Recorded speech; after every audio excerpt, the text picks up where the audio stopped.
Hi dear friends, അസ്സലാമു അലൈക്കും. അപ്പോൾ ഇന്നത്തെ എൻ്റെ റെസിപ്പി നല്ല അടിപൊളി ഒരു കായ ബജി റെസിപ്പി ആയിട്ടോ. നമുക്ക് തട്ടുകടയിൽ നിന്നൊക്കെ കിട്ടുന്ന അതേ രുചിയിലാണ് ഞാൻ ഈ ഒരു കായ ബജി റെഡിയാക്കുന്നത്. അപ്പോൾ ഇതിലൊട്ടും എണ്ണൊന്നും കുടിക്കാത്ത രീതിയിലാട്ടോ നമ്മൾ ഫ്രൈ ചെയ്തെടുക്കുന്നത്. അപ്പോൾ നമുക്ക് വീഡിയോ ഒന്ന് കണ്ടു നോക്കാം.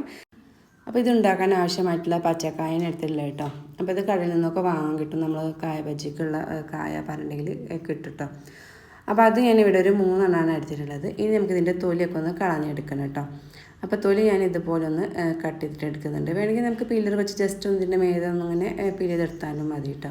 അപ്പോൾ ഞാൻ കത്തി വെച്ച് ഇതുപോലെ ഞാൻ തൊലി ഇങ്ങനെ എടുക്കുക ചെയ്യുന്നത് കേട്ടോ. അത് വളരെ സിമ്പിളായിട്ട് തന്നെ നമുക്ക് ചെയ്യാൻ പറ്റും. അപ്പോൾ നിങ്ങൾ വീഡിയോ കണ്ടുകൊണ്ടിരിക്കുന്ന സമയത്ത് നിങ്ങൾക്ക് വീഡിയോ ഇഷ്ടമാണെങ്കിൽ ആ ലൈക്ക് ബട്ടൺ ഒന്ന് പ്രസ് ചെയ്യാൻ മറക്കരുത് കേട്ടോ. ഇനി ഇതിൻ്റെ 2 സൈഡും ഇതുപോലെ ഒന്ന് കട്ട് ചെയ്തെടുക്കുന്നുണ്ട് കേട്ടോ. അതിൻ്റെ ആ ഒരു ഷേപ്പ് ഒരേ ലെവലാവാൻ വേണ്ടിയിട്ട്. ഇനി ഇതുപോലെ തന്നെ നമുക്ക് ബാക്കിയുള്ളതും കൂടി ഒന്ന് തൊലി കളഞ്ഞെടുക്കാം. ഇപ്പോൾ തൊലി കളയാതെയും നമുക്ക് കട്ട് ചെയ്തെടുക്കുക ചെയ്യാം കേട്ടോ. അപ്പോൾ ഞാനിവിടെ തൊലി കളഞ്ഞിട്ടാണ് എടുക്കുന്നത്.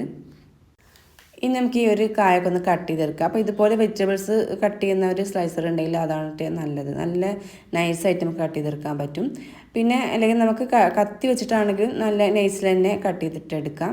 അപ്പോൾ ഞാനിത് ഇതിൽ വെച്ചിട്ടൊന്ന് കട്ട് ചെയ്തിട്ട് എടുക്കുന്നുണ്ട്. നല്ല നൈസായിട്ട് തന്നെ കട്ട് ചെയ്തെടുക്കുന്നുണ്ട്.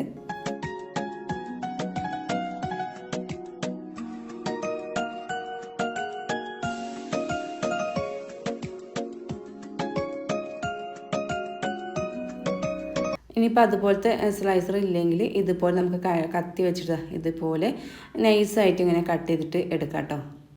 അപ്പോൾ തൊലിയൊക്കെ ഒന്ന് കളഞ്ഞതിന് ശേഷം ഒന്നുകൊണ്ട് വാഷ് ചെയ്തിട്ടാണ് പിന്നെ നമ്മൾ ഇതുപോലെ ഒന്ന് കട്ട് ചെയ്തിട്ട് എടുക്കുന്നത് കേട്ടോ. അപ്പോൾ എല്ലാം ഞാൻ ഇതുപോലെ തന്നെ നല്ല നൈസായിട്ട് തന്നെ ഒന്ന് കട്ട് ചെയ്തിട്ട് എടുത്തിട്ടുണ്ട്. ഇനി ഇതിലേക്കുള്ള ഒരു ബാറ്റർ റെഡിയാക്കി എടുക്കണം. അപ്പോൾ അതിന് വേണ്ടി ഞാൻ ഇവിടെ ഒരു ബൗൾ എടുത്തിട്ടുണ്ട്. അതിലേക്ക് 1 കപ്പ് കടലമാവിൻ്റെ പൊടിയാണ് ഇട്ട് കൊടുക്കുന്നത്.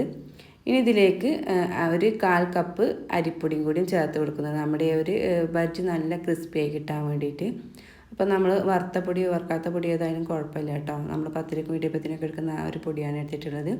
ഇനി ഇതിലേക്ക് ഒരു 1/4 ടീസ്പൂൺ മഞ്ഞൾപ്പൊടി, 1 സ്പൂണ് കാശ്മീരി ചില്ലി പൊടിയാണ് എടുത്തിട്ടുള്ളത്. ചെറിയൊരു കളറും ചെറിയ എരിവും ഉണ്ടാവുമല്ലോ. പിന്നെ ഇതിലേക്ക് ആവശ്യമായിട്ടുള്ള ഉപ്പ്. ഇനി ഇതിലേക്ക് 1/2 സ്പൂണ് കായപ്പൊടിയും കൂടിയും ചേർത്ത് കൊടുത്തിട്ടുണ്ട്. അപ്പോൾ കായപ്പൊടി എന്തായാലും ചേർത്ത് കൊടുക്കണം കേട്ടോ. അത് സ്കിപ്പ് ചെയ്യരുത്. ഇനി ഇതെല്ലാം കൂടി നന്നായിട്ട് നിന്ന് മിക്സാക്കി ഈ പൊടികളെല്ലാം കൂടി നന്നായിട്ട് നിന്ന് മിക്സാക്കി എടുക്കുക. അപ്പോൾ പൊടി എടുക്കുമ്പോൾ നല്ല ഈ ഒരു കറക്റ്റ് അളവിന് തന്നെ എടുക്കട്ടെ. നിങ്ങൾക്ക് കൂടുതലായിട്ട് ഉണ്ടാക്കണമെങ്കിൽ അളവൊന്ന് കൂട്ടി എടുത്താൽ മതി. ഇനിയിപ്പോൾ 2 കപ്പ് നമ്മൾ കടലമാവിൻ്റെ പൊടിയാണ് എടുക്കുന്നത് വെച്ചെങ്കിൽ 1/2 കപ്പ് നമ്മുടെ ഈ ഒരു അരിപ്പൊടി ചേർത്ത് കൊടുത്താൽ മതി കേട്ടോ. അപ്പോൾ ഇനി ഇതിലേക്ക് ഞാൻ കുറേശ്ശായിട്ട് വെള്ളം ഒഴിച്ച് കൊടുത്തിട്ട് മിക്സാക്കി എടുക്കുന്നുണ്ട്. കുറേശ്ശായിട്ട് തന്നെ ഒഴിച്ച് കൊടുത്ത് മിക്സാക്കിയിട്ട് നോക്കുക കേട്ടോ. അപ്പോൾ ഇതിൽ വെള്ളം ഒഴിച്ചിട്ട് നമ്മൾ മാവ് റെഡിയാക്കുന്ന സമയത്ത് വെള്ളം കൂടി പോവുക ചെയ്യാൻ ചെയ്ത് നമ്മുടെ ഒരു ബജ്ജി കറക്റ്റായിട്ട് കിട്ടില്ല. അപ്പോൾ അതൊന്ന് ശ്രദ്ധിക്കുക കേട്ടോ.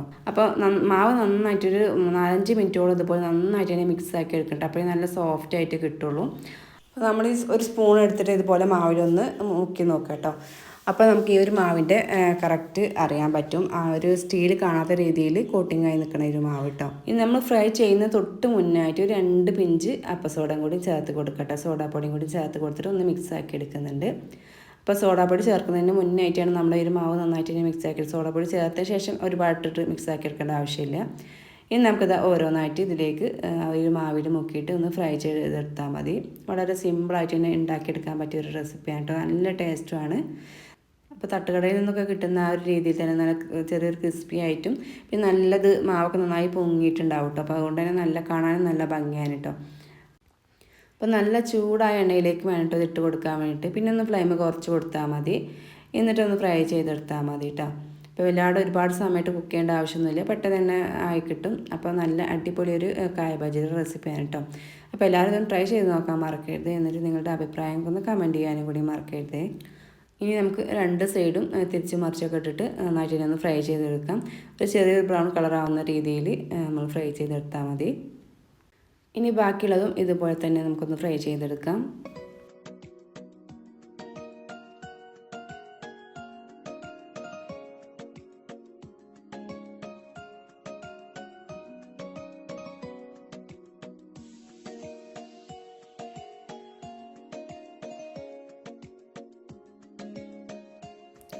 അപ്പോൾ ഞാൻ എല്ലാം ഇവിടെ ഫ്രൈ ചെയ്തെടുത്തിട്ടുണ്ട്. അപ്പോൾ അതാ നല്ല ടേസ്റ്റാണ്, കാണാൻ നല്ല ഭംഗിയായിട്ട് നല്ല രീതിയിൽ തന്നെ ആ ഒരു മാവൊക്കെ പൊങ്ങി വന്നിട്ടുണ്ട്. ഇനി നമുക്കിതിലേക്കുള്ള ഒരു ചമ്മന്തി റെഡിയാക്കി എടുക്കാം. ഒരു റെഡ് കളറിലുള്ള ചമ്മന്തി നമുക്ക് തട്ടുകടയിൽ നിന്ന് കിട്ടുന്ന ആ ഒരു ചമ്മന്തിയാണ് റെഡിയാക്കുന്നത്. അപ്പോൾ അതിന് വേണ്ടി ഒരു മീഡിയം വലിപ്പത്തിലുള്ള ഒരു സവാള ഞാൻ കട്ട് ചെയ്തിട്ട് ഇതിലേക്ക് ഇട്ട് കൊടുക്കുന്നത്. നല്ല ചെറിയൊരു സവാള എടുത്തിട്ടുള്ള കേട്ടോ. അപ്പോൾ വലുതാണെങ്കിൽ പകുതി എടുത്താൽ മതി. ഇതിലേക്ക് ഒരു സ്പൂണ് കാശ്മീരി ചില്ലി പൊടി, ആവശ്യമായിട്ടുള്ള ഉപ്പ്, ഒരു സ്പൂണ് വിനീഗറും കൂടി ഒഴിച്ച് കൊടുക്കുന്നുണ്ട്. ഇനി ഇതൊന്നുണ്ട് മിക്സർ കാട്ടുന്നുണ്ട് അടിച്ചെടുക്കട്ടോ, ഒന്നുണ്ട് ചതച്ചെടുത്താൽ മതി. അപ്പോഴേക്കും നമ്മുടെ ചമ്മന്തി ഇവിടെ റെഡി ആയിട്ടുണ്ട് കേട്ടോ. നല്ല ടേസ്റ്റാണ് ഈ ഒരു ചമ്മന്തി കൂട്ടി കഴിക്കാൻ വേണ്ടിയിട്ട്. അപ്പോൾ നമുക്ക് തട്ടുകടയിൽ നിന്നൊക്കെ കിട്ടുന്ന അതേ രുചിയുള്ളത് ചമ്മന്തിയുടെ റെസിപ്പിയാണ് ഞാൻ ഇപ്പോൾ ഷെയർ ചെയ്തത്. അപ്പോൾ രണ്ടും എല്ലാവരും ഒന്ന് ട്രൈ ചെയ്ത് നോക്കുക. എന്നിട്ട് നിങ്ങളുടെ അഭിപ്രായങ്ങൾക്കൊന്ന് കമൻറ്റ് ചെയ്യാനും കൂടി മറക്കരുത്.